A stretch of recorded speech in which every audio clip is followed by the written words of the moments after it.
Damai sejahtera dari Allah Bapa, itulah yang menerangi hati dan pikiran kamu di dalam Kristus Yesus Tuhan kita. Amin. Selamat hari Minggu bagi kita semua. Jemaat yang dikasihi Tuhan, mari kita bersama-sama membuka Alkitab kita. Firman Tuhan yang menjadi kabar baik dalam persekutuan kita di hari Minggu ini terambil dari kitab Ulangan. Ulangan pasal yang keempat, dimulai dari ayat yang pertama hingga ayat yang kedua, kemudian dilanjutkan ayat yang ke-6 hingga ayat yang ke-9. Di dalam terang tema minggu kita hari ini berpegang pada perintah Tuhan. Saya akan membacakan bagi saudara-saudara. Inilah yang dituliskan di dalam terjemahan Alkitab terjemahan baru edisi kedua.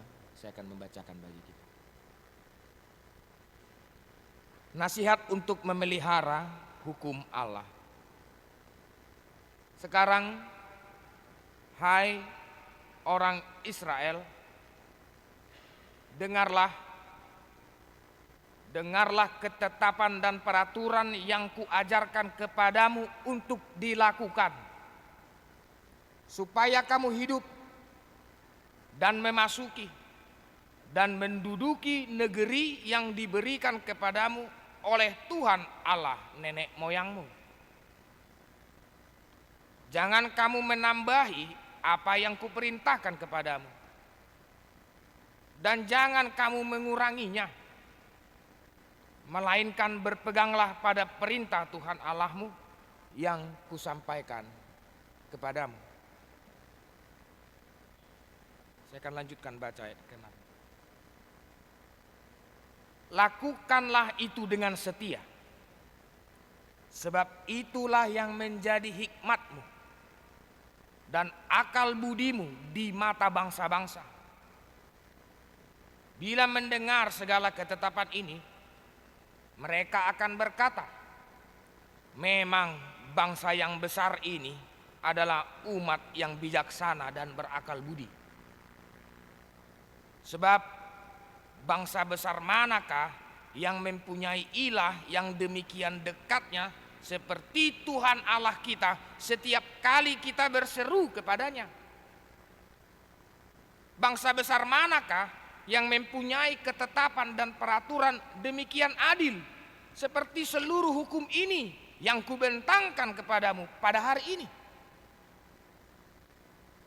Tetapi waspadalah dan berhati-hatilah senantiasa, supaya jangan engkau melupakan hal-hal yang dilihat oleh matamu sendiri itu, dan supaya jangan semuanya itu hilang dari ingatanmu seumur hidupmu. Beritahukanlah semuanya itu kepada anak cucumu. Demikian pembacaan firman Tuhan. Saudara-saudara yang dikasihi Tuhan Yesus Kristus, kalau kita kembali melihat kepada tema minggu kita, berpegang kepada perintah Tuhan. Kalau dikatakan berpegang pada perintah Tuhan, sebenarnya ini mau menekankan supaya kita memperhatikan, supaya kita mentaati, supaya kita mematuhi, supaya kita mau menyimak apa yang diperintahkan. Tetapi kalau kita perhatikan kembali yang kita baca tadi, kita coba menganalisa. Kita coba dulu menganalisa. Ternyata apa yang dimaksud dengan perintah ini, yang dimaksud dengan perintah, kalau kita perhatikan ayat yang pertama. Hai orang Israel, dengarlah ketetapan. dan peraturan. Dan kemudian di ayat yang kedua, jangan tambahi, jangan kurangi, tapi berpeganglah pada perintah. Ada ketetapan, ada peraturan, ada perintah. Ada ketetapan Tuhan, ada peraturan Tuhan, ada perintah Tuhan. Kita coba dulu menganalisa. Apakah yang disebut dengan ketetapan ini, peraturan ini, perintah ini beda? Atau bagaimana? Sebenarnya kalau kita membaca ini secara keseluruhan, bagian kitab Ulangan pasal yang keempat ini, yang dimaksud dengan ketetapan, yang dimaksud dengan peraturan, dan yang dimaksud dengan perintah itu, kita boleh lihat di ayat yang ke-13. Sebenarnya yang dimaksud ini ialah 10 firman. Kita baca di ayat ke-13. Ia memberitahukan kepadamu perjanjian yang diperintahkannya kepadamu untuk dilakukan berupa 10 firman. Dan ia menuliskannya pada 2 loh batu.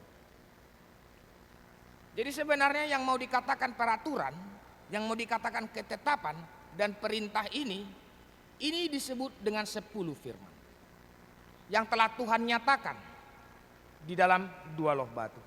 Tetapi kita harus ingat, apapun yang menjadi ketetapan Tuhan, yang menjadi peraturan Tuhan, yang menjadi perintah Tuhan, ataupun yang menjadi 10 firman tadi yang dituliskan di dalam 2 loh batu itu adalah sabda Tuhan, itu adalah perkataan Tuhan, itu adalah firman-Nya. Itu dulu. Apapun yang menjadi firman Tuhan itu adalah ketetapannya. Apapun yang menjadi firman Tuhan itu adalah peraturannya, itu adalah perintahnya. Bisa dipahami kira-kira begitu.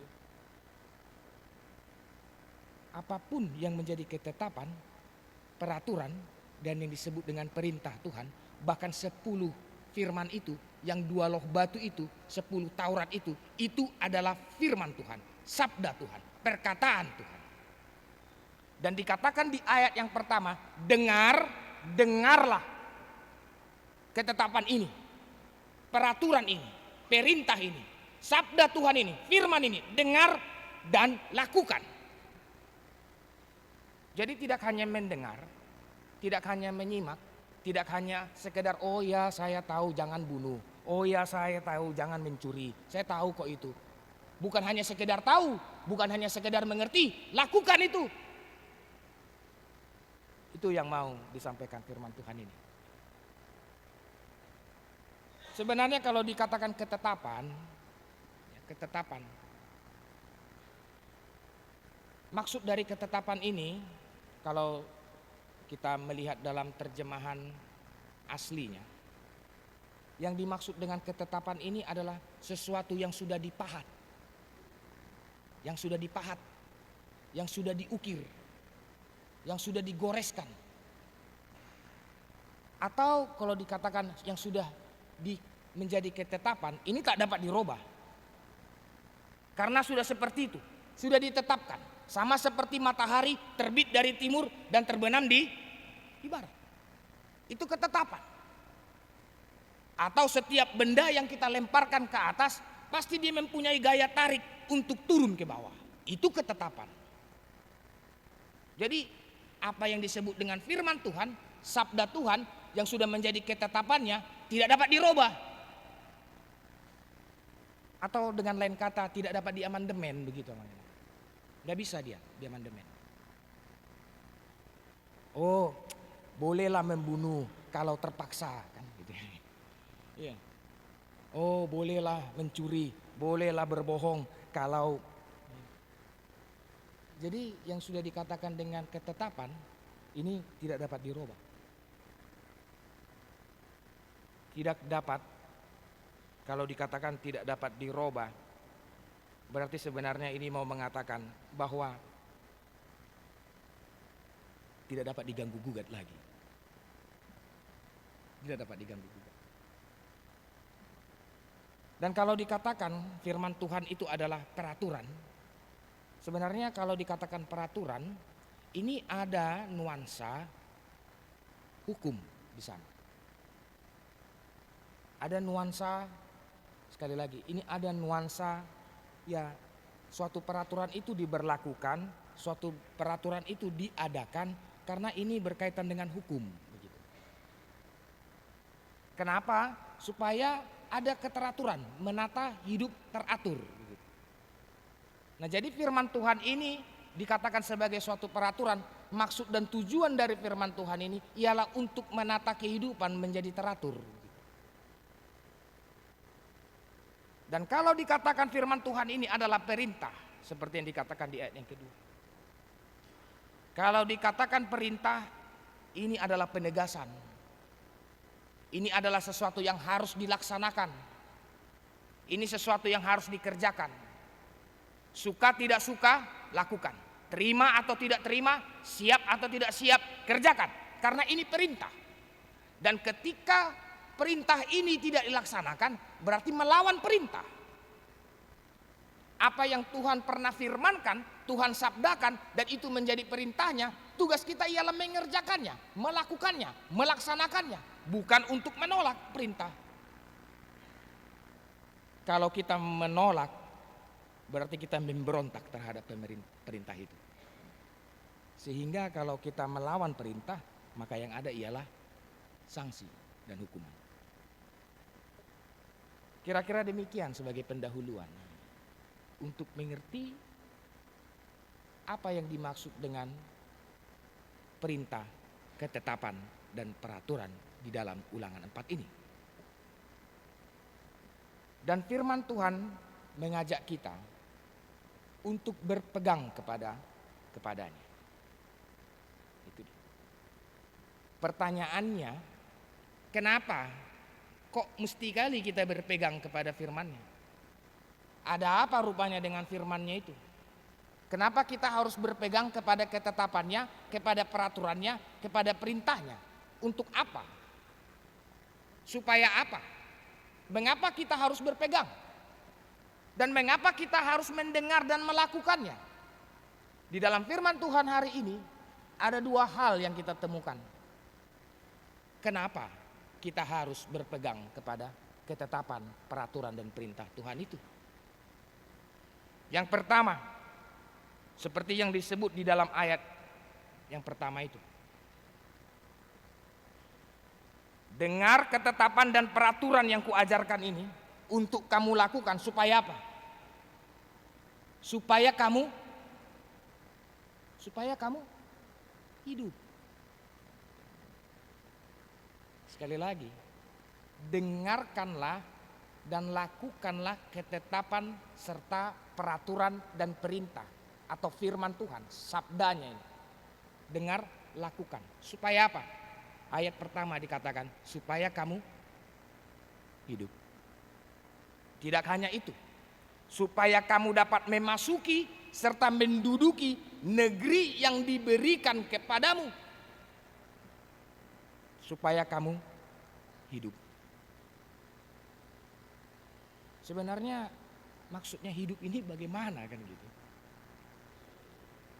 Memangnya kita nggak hidup Pak Pendeta? Ya hidup. Jadi hidup yang bagaimana ini? Jadi ketika kita mencoba untuk berpegang kepada firman Tuhan, ketetapan, peraturan, dan perintahnya itu, maka sebenarnya kita dapat mengerti apa yang menjadi arti hidup, tujuan hidup, dan mengerti apa yang menjadi pekerjaan kita di dalam kehidupan ini. Karena ada banyak orang dia tidak bisa memahami apa arti kehidupannya. Dia tidak mengerti, dia tidak tahu apa yang menjadi tujuan hidupnya, dan dia tidak tahu apa yang menjadi makna dalam kehidupannya. Ada banyak seperti itu. Itu sebabnya coba kita bayangkan dulu ya. Ini berandai-andai lah dulu. Coba dulu kita membayangkan, kita gambarkan dulu kehidupan kita ini sama seperti apa. Kita gambar dulu suatu metafora ya, suatu gambaran untuk menggambarkan kehidupan kita ini seperti apa. Saya ambil contoh saja. Ada orang yang mencoba menggambarkan kehidupannya itu sama seperti roda pedati katanya. Kamu hidup itu, kamu itu kayak mana sih? Ya hidup ini sama seperti roda pedati lah. Seperti roda, kadang di atas, kadang di bawah, putar lagi, kadang di atas, kadang di bawah, nanti putar naik lagi, turun lagi, gitu ya. Iya. Seperti itulah dia menggambarkan hidupnya. Kadang di atas, kadang. Atau ada orang yang menganggap gini juga. Kalau kamu gimana? Gimana kamu memandang, menggambarkan kehidupan kamu? Alah Pak Pendeta, hidup ini sama seperti main judi lah katanya gitu. Gambling, ya, sama seperti main judi ya, tinggal nunggu kartu joker aja, kapan lah ada keberuntungan yang datang. Itu. Ada juga orang yang menggambarkan kehidupan ini, ya hidup ini pertarungan namanya pendeta. Kalau udah namanya pertarungan, berarti dia mau menganggap kehidupan ini penuh dengan perjuangan, kan begitu kira-kira ya, bertarung ya, berjuang. Dan kalau namanya berjuang, bertarung, berarti hidup ini ada persaingan. Bagaimana caranya supaya aku menang, supaya aku di atas, supaya aku tidak gagal. Berarti hidup ini adalah persaingan antara aku dengan dia, adalah persaingan. Hidup ini adalah pertarungan. Dari gambaran-gambaran seperti itulah kita mempunyai mindset atau cara berpikir tentang kehidupan kita sendiri. Dan dia mencoba memahami apa arti, makna, dan tujuan kehidupannya itu berdasarkan gambaran tadi itu. Tetapi firman Tuhan ini mau mengajarkan kita berbeda. Mau mengajarkan kita berbeda. Dikatakan supaya kamu hidup. Maksudnya apa? Supaya kamu mengerti apa makna kehidupanmu. Kenapa kamu hidup? Kenapa kita hidup? Ada satu buku, dan mungkin ini pernah kita baca lah. Itu pengarangnya Rick Warren. Dengan judul Untuk Apa Aku Ada di Dunia Ini. Mungkin pernah baca ya. Judulnya Untuk Apa Aku Ada di Dunia. Kalau ditanya, kamu kok bisa ada di dunia? Saya nggak tahu. Ya itu karena bapak mama lah. Mungkin kita akan menjawab seperti itu. Oh saya ada di dunia ini ya, yang pasti bukan karena kehendak kita. Ya. Kita ada hidup, kenapa ada di dunia ini? Bukan karena kita yang menghendakinya ada. Dan kenapa kita juga bisa hidup sampai bertahan di hari ini? Itu pun bukan karena kehendak kita, karena Dia menghendaki kita hidup. Sekali lagi, kita hidup bukan karena kita yang ingin hidup, tetapi karena Dia yang menghendaki supaya kita hidup sampai hari ini. Oleh karena itu kenapa saya masih hidup sampai hari ini? Ini tentu ada maksud dan tujuannya kenapa aku hidup. Kalau begitu apa maksud dan tujuannya kenapa aku hidup? Kita hanya dapat menemukan makna, arti dan tujuan hidup itu kalau kita kembali kepada Dia. Mencari tahu apa makna, apa arti. Dan itu kita temukan di dalam firman hari ini. Dia yang memberi kita hidup. Dan tujuannya apa sih? Sebenarnya tujuan kita hidup ini bukan untuk kita, tetapi untuk kepentingannya. Sama seperti firman Tuhan ini diberikan. Kenapa firman Tuhan ini diberikan? Kenapa perintah itu diberikan? Kenapa ketetapan atau sabda atau peraturan itu diberikan kepada kita? Atau seperti ini, Alkitab ini diberikan kepada kita. Untuk apa? Untuk kepentingan kita kah? Oh enggak juga. Yang paling utama ialah untuk kepentingan Dia. Dia yang punya kepentingan, dari Dia, oleh Dia, dan untuk Dia. Itu. Dan kita pun hidup ialah dari Dia, oleh Dia, dan untuk Dia. Jadi kenapa saya hidup dan mengerti apa makna dan tujuan hidup saya? Tujuan saya ialah untuk Dia. Itu. Jadi kalau pikiran kita, hidup ini ya untuk senang-senang lah Pak Pendeta. itu bukan untuk dia.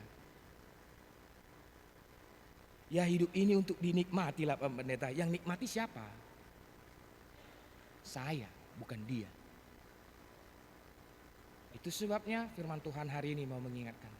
Supaya kita mengerti apa menjadi panggilan hidup kita. Kembali kepada sabdanya. Yang kedua, kenapa kita harus berpegang kepada peraturan, perintah dan ketetapannya itu, kepada sabdanya, kepada firmannya. Yang kedua, supaya kita berhikmat. Dan itu yang dikatakan di dalam ayat yang ke-6. Saya kembali membaca. Lakukanlah itu dengan setia, sebab itulah ketika engkau berpegang kepada ketetapan, peraturan dan perintahnya, itulah yang menjadi hikmat bagimu. Hikmat.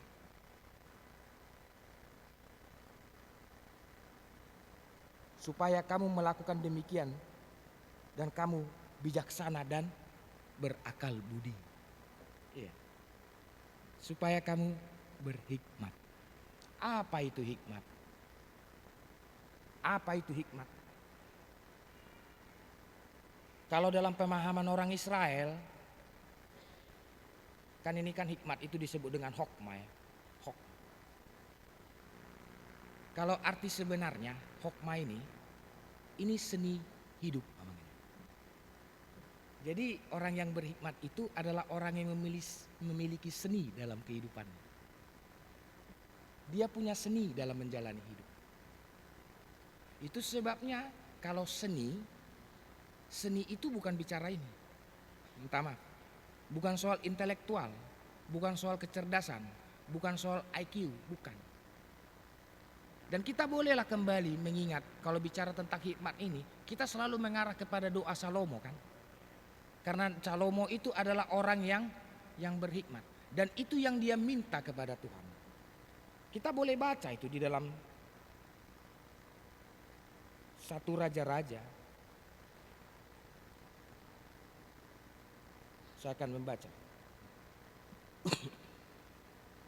Di dalam 1 Raja-Raja. Tentang doa dan permintaan Salomo. Doa Salomo memohon hikmat.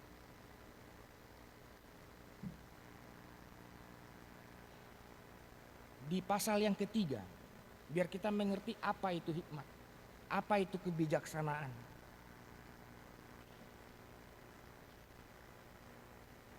Ayat ke-7.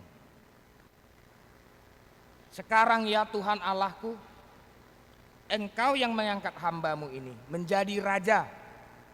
Engkau yang menghendaki supaya aku menjadi raja. Aku tidak pernah bermimpi, bercita-cita, menginginkan untuk menjadi raja. Sama seperti tadi, saya tidak pernah berkeinginan untuk hidup, contoh begitu ya. Engkau yang menghendaki aku untuk hidup.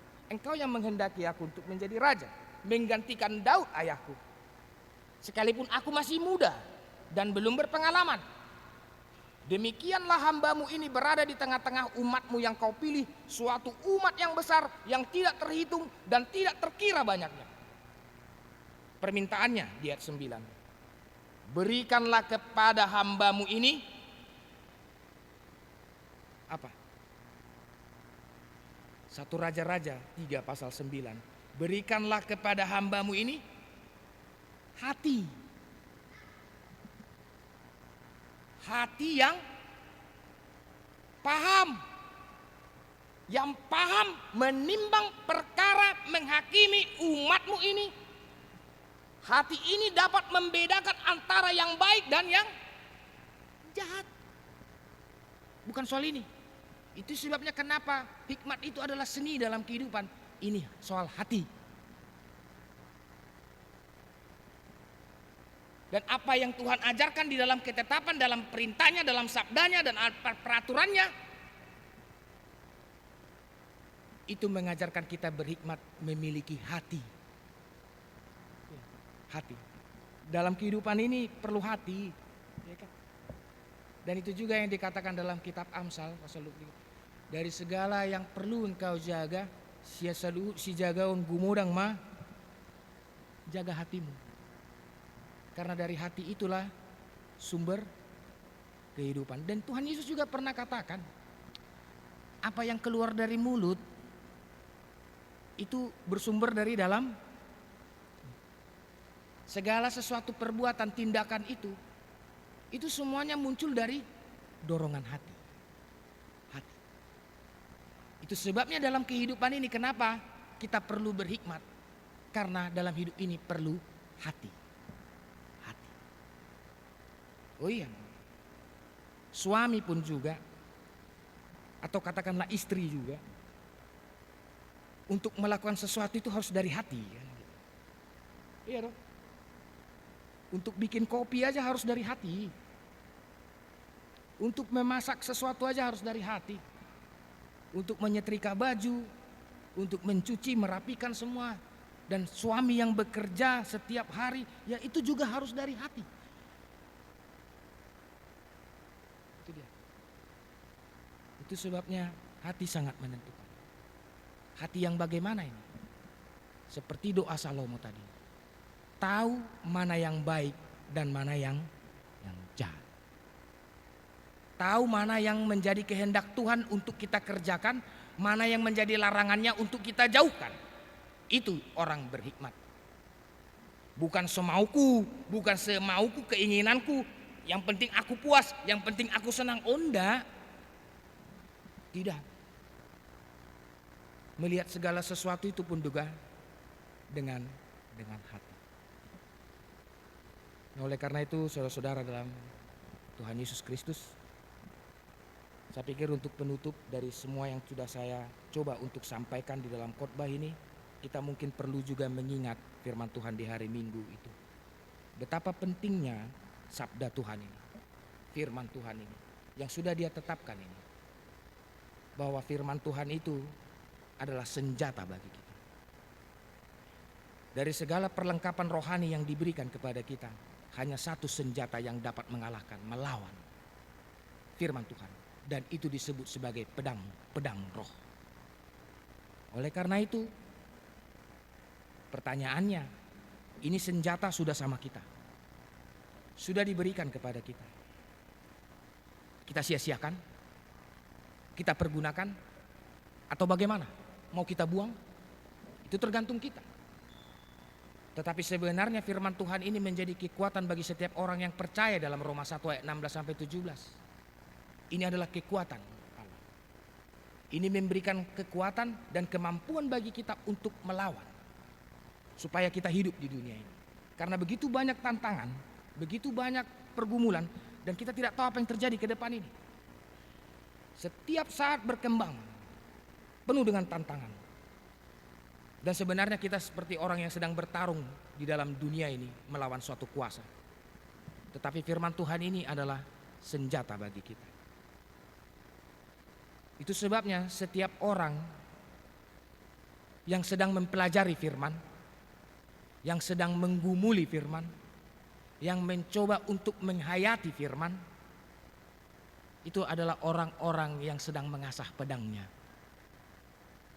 Mengasah senjata yang sedang Tuhan berikan. Supaya ketika ini diasah kita dapat memakai untuk melawan.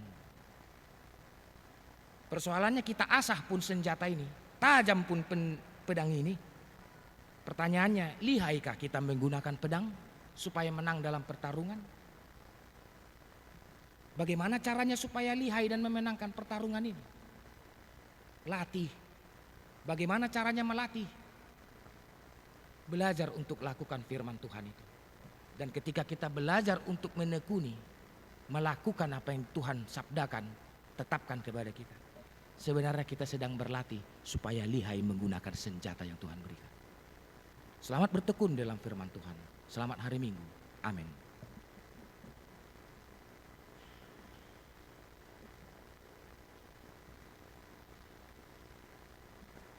Terima kasih untuk firman yang dapat kami dengarkan di minggu ini, di dalam persekutuan ibadah kami di sore ini di HKBP Ciputat.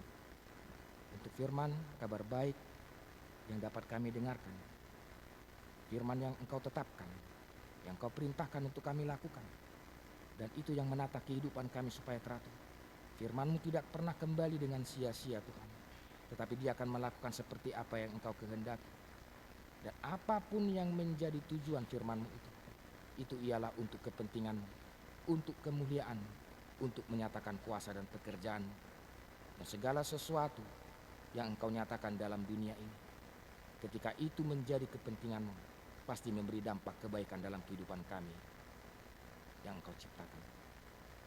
Mampukan kami untuk berpegang teguh kepada firman-Mu, sebab itu adalah kekuatan kami, itu adalah senjata kami, itu yang memberikan kami hidup, bahkan itu juga yang memberikan kami berhikmat di dalam menjalani kehidupan di dunia yang penuh dengan pergumulan dan kuasa kegelapan ini, supaya kami tetap berjalan di dalam terang. Pelihara hidup kami dalam belas kasihan-Mu dalam setiap apapun yang kami lakukan. Kami mau pakai Tuhan hidup kami ini di dalam tujuan dan panggilan yang Engkau telah tentukan bagi kami, yaitu untuk menyatakan kehendak-Mu, menyatakan kuasa-Mu, menyatakan kemuliaan. Dalam Kristus Yesus kami berdoa. Amin. Jemaat yang dikasihi Tuhan, mari kita mengumpulkan persembahan kepada Tuhan melalui gerejanya, yaitu untuk kebutuhan pelayanan resort, dan kita menyampaikan dalam sukacita bernyanyi dari buku nyanyi nomor 730.